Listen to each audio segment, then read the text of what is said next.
How do you think, or why do you think Brian Shaw selected you to coach him? That's a great question. I would say this honestly. We stayed in touch for a long time, and I never wanted to overstep my bounds because it's a different sport. It's a strength sport, and I know strength, but it's a totally different dynamic. And Brian was an aspiring strength coach, so it wasn't like he didn't understand some of the components of training himself. And I know he's had he's had different people in his camp, but he's got his crew that's his handlers and his dudes that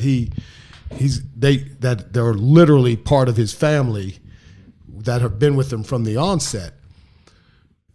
But I always felt like if I saw something and I did have a relationship with him, that he wouldn't take it the wrong way.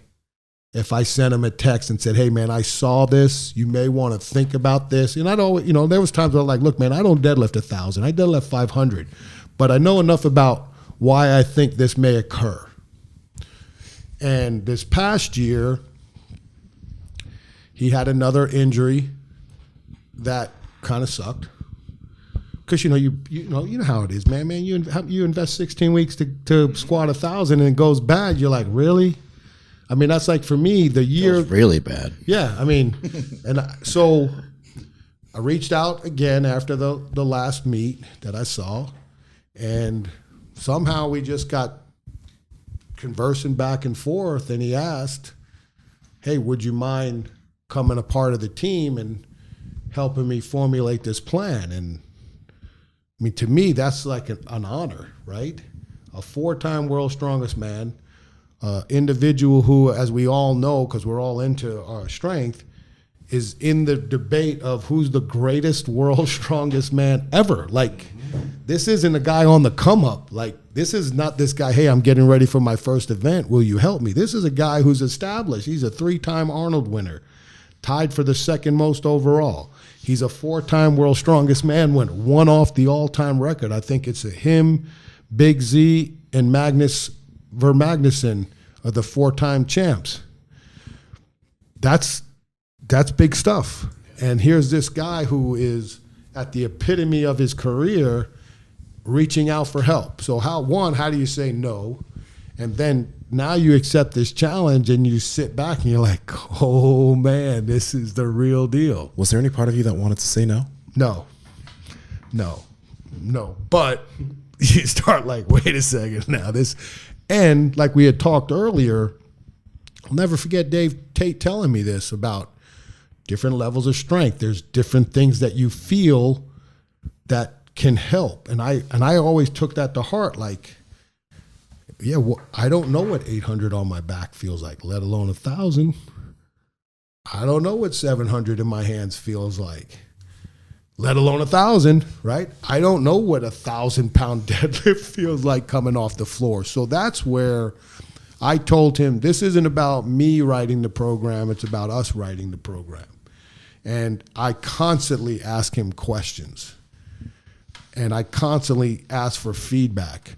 And if you know Brian, and I know you guys do, he's very analytical. And maybe to a point, even like me sometimes in my limited strengths of lifting, that's a hindrance. When at some point in time, like we say, you got to flip the switch and say, hey, F this, man, I got to rip this thing, whether my technique's on or not. I got to go to that dark place and figure out how to be successful. And that sometimes hurts when you're trying to over strategize. And I also think, and I think too, by bringing on someone that he respected and trusted, that I could put together a plan and take and ease some of his stress of having to put together the plan also, if that makes sense. I think he wanted to tap into my experiences of working with athletes and maybe help him, which I think we've done probably too good on certain things, of correcting certain things that keep him healthy through a longer duration. I would probably guess without asking him that because he had so much time to prepare for one event, he probably needed somebody that could understand how to do that without putting him in a stressful environment too early, where he's pushing big weights too early in the phase, where we want to try to build a crescendo for 20. I mean, when he reached out to me, we started at 25 weeks out. You know, I would venture to think this might be one of the longest preps he's ever had for an event his entire career, because generally, you know, he's going one or two monster events, and you know, he's at that point in his career. This is me speaking, where I would call it he's in the Tiger Woods point of his career, where the only thing that matters are majors. So pick your poison, because I've only got so many lifts left. And it goes back to the great Eddie Cohn, right? You only got so many max effort lifts in your life. Use them well. That's competition, not the gym. And I think a lot of times these, you know, like I asked him when he's prepping for 1,000-pound deadlifts, how many times in training will you pull 1,000 pounds? Power Project family, how's it going? Now on this podcast, Mark, Andrew, and I, we talk about fasting a lot. We talk about the ketogenic diet and a lot of different types of diets, but Bubs Naturals has a product. They have the collagen protein, which is amazing. They have these apple cider vinegar gummies, which are like crack, but they have they have these MCT oil powder packets that I've never used to do this, but in the morning I'll wake up and I'll put it in coffee, and the smoothness, number one, in terms of the mixing is amazing, but the consistency of my energy through the day because of the MCT oil powder is peak. Andrew, how's your experience with it? Yeah, no, that's exactly it. It's like the best way to start the day. You're satiated, you're energized, and you're just ready to crush the day. So if you guys want to get in on this MCT oil powder, head over to bubsnaturals.com, and at checkout, enter promo code PowerProject to save 20% off your entire order. Again, Bubs Naturals, promo code PowerProject to save 20% off. Links to them down in the description, as well as the podcast show notes. And I can't remember the number. Was it 1 or 2? It wasn't as many as I thought, which was good. But how many times did he pull 900 during that cycle? And that's the stuff that, as a coach, and again, some people may not have the same perspective as me, is what's been extremely hard to wrap my head around. Is I don't know what that doesn't resonate in my mind about, hey, one day I'm going to deadlift 900. I'm like, man, do you think I'll ever subtotal 900 again, right? So that's been my personal challenge, is to really try to wrap my head around, and like even myself try to visualize, because I think there's merit in focus and visualization. Sometimes you can take it too much and over visualize and overhype yourself, and could lead to catastrophic or self-destruction on the platform.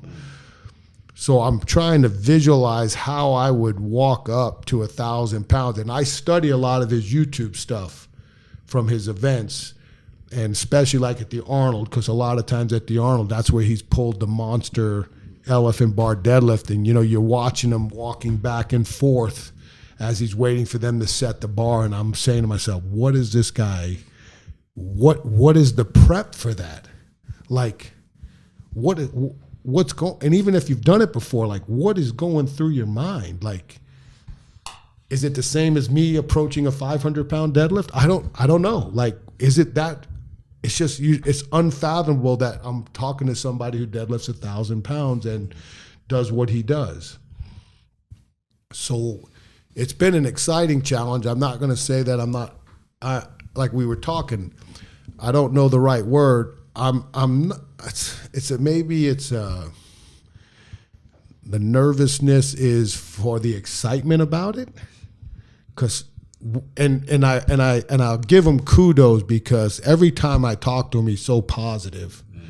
Right now, we've had really, really good workouts. We've had one workout that if we had to say it didn't go to what we wanted, or even worse than that, and you know, and I think he's okay with me saying this. He texts me and goes, "Hey man, I feel like I let you down today," and I go, absolutely not. If anybody let you down, it was me. I wrote the script.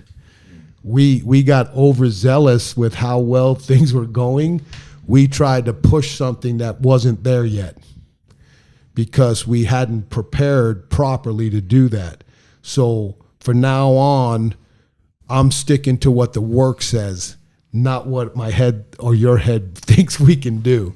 And the next cycle we came back was the number was right. It was a much positive outcome. We felt better. And now we can start to, like I said, tomorrow is the last session before we start our full comp. And it's been really, I love coaching, so he's doing me a favor in that way, that he gave me an opportunity to coach an individual who that's at an elite level. And like I told him, I'm in this like I was preparing our teams to win Super Bowls. This is his Super Bowl, right? So that has to be my outlook on that. And I think it's going to make me a better coach if I ever get back into team sports. I also think in a personal way on what's next for me as a coach, it could really help me. I'm really learning the online type of space where now you're looking at, okay, how does this work, right? Like you're sending this guy workouts, you're texting every day of the workouts, he's sending you videos, you're taking his videos and you're slow motion and you're taking a 30-second video and it becomes a 10-minute clip of coaching techniques and repeat slow motions of right off this position. You got 14 different clips in a row because you're voiceovering and then for me and him, we've been fortunate. My schedule's worked out where I actually coach him live over FaceTime, so that I've got like and I've posted this so some people might have seen it. So I've got his screen of him lifting. I've got my chart because I'm adjusting my charts on the fly as it goes. Like, all right, I can see we're going to have to lengthen the rest time. Or, okay, we're flipping this. This is too easy because, again, I'm still learning how strong, super strong people is. So it's like, all right, after 5, add 50. After 5, add 50. And we've been able to communicate that way. And then, then you're looking at, well, what would somebody be willing to pay for that in this online space now? Like there's differences of you sending me clips and I get it back to you.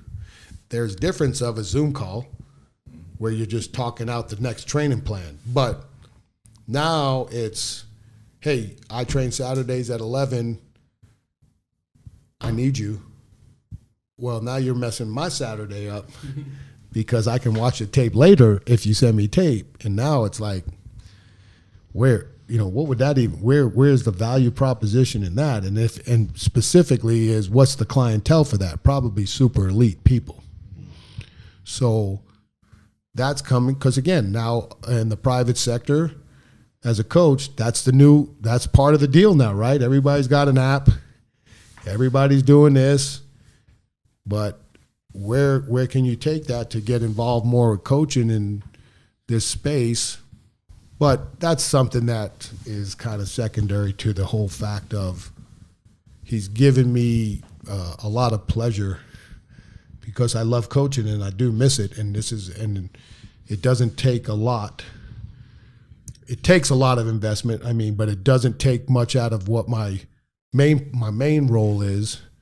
But they're also value proposition of me training the world's strongest man, I feel, and people that I know in this space feel that looks good for our company, that he's chosen somebody that works for Dynamic Fitness and Strength and trusts him into being his coach. And that's part of my role when I'm at these clinics is Coach Joe Kenn, most of them, or Coach House, or things like that. So yeah, it's kind of cool. It's going to be interesting because, like we said, there's a lot of things that go into being on that podium. Who shows up? Who shows out? Are the events conducive to being successful? Like today. I watched today, and really the first two events. I think it's posted. I don't care. Rob Kearney is leading, but if you look at the two events, squat, and then a single arm press, he's good. Those are two very conducive events for him. And he actually, he came in second in both.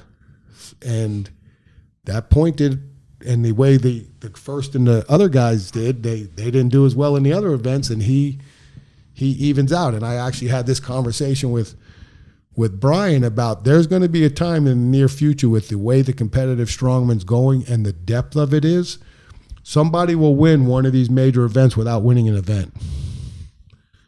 I think when people figure out balance wins titles, somebody will win an event. If they can finish second or third in every event, I think they'll outpoint somebody who wins 2 1s and 2 5s. Because they don't kill themselves trying to get the biggest deadlift, right? Like they Well, I think it's just because you got to remember, and you hear, I could care less if I deadlift 1,000 and win if I'm no good in the single arm shoulder press. You know what I'm saying? So if you can balance, and I think that's what Brian's done very well over his career. He really worked on his weaknesses so that when it comes down to it, he can manage things very much better than a lot of generally, as you're younger, you're going to have your events. But you can't rest on those laurels of, I'm always going to win these 2 events. Well, great. You're always coming last in these other 4. You're not going to win World's Strongest Man or the Arnold. You have to be able to be seriously big time at these events. Again, like Kieliskowski. And again, who am I to judge, right? Like I said, I'd be, I'll zero out and be the 11th place World's Strongest Man. But like, he dominates that natural stone. He's got a lot of work to do on his deadlift. It's gotten better. If you study, he's gotten a lot better, but he kills the stone. Okay. You got to do better at these events because you're losing too many points.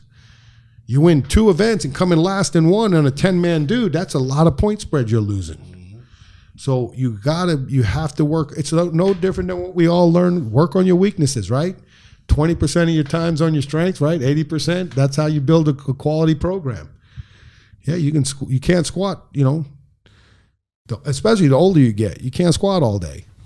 So what are you going to do? You got to figure out ways to build up your squat and stay robust and resilient and pain-free. So it's an interesting deal. Look at the world's look at these fit athletes, right? Where do they're all balanced. The CrossFitters, right? The ones who win, yeah, they've got a strength, but man, they don't have a whole lot of weaknesses when you look at them across the board. Hey, before you go, you got this far. That means that you've enjoyed the heat that we're continuing to bring you. So listen, like the video, comment something down below. We'll reply back and subscribe to the channel because we continue to bring you the heat. Seriously, do it. Love you. Bye.